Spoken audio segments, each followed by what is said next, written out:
بات کریں گے فرعون کے جادوگروں کا کیا حشر ہوا جب حضرت موسیٰ علیہ السلام سے ان کا مقابلہ ہوا۔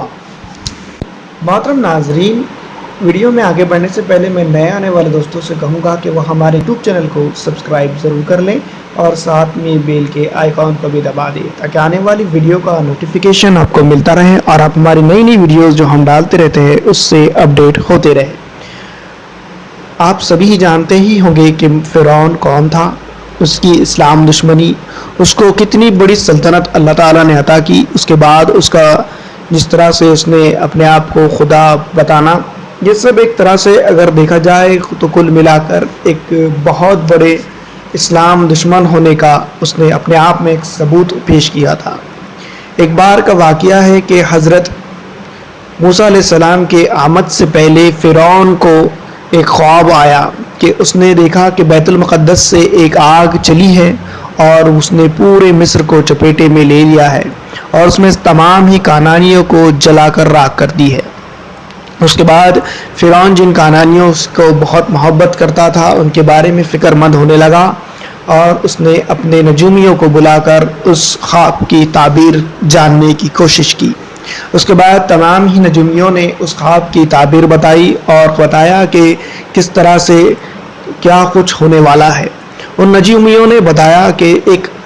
بنی اسرائیل کے اندر ایک بچہ پیدا ہوگا جو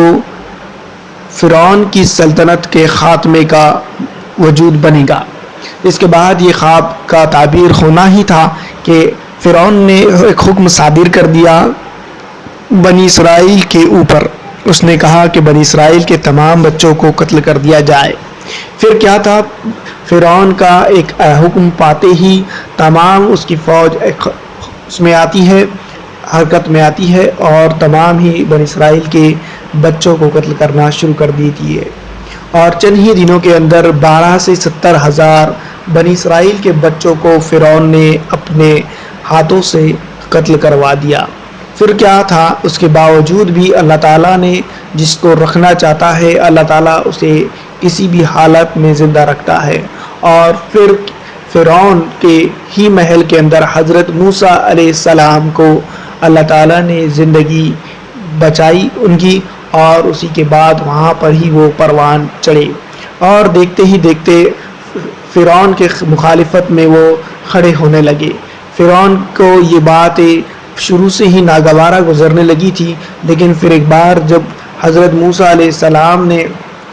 فرعون کے سامنے اسلام کی دعوت دینا شروع کی تو انہوں نے اس کے اوپر سرکشی اختیار کر لی، اور پھر ایک وقت ایسا آیا کہ اس نے جادوگروں کا اور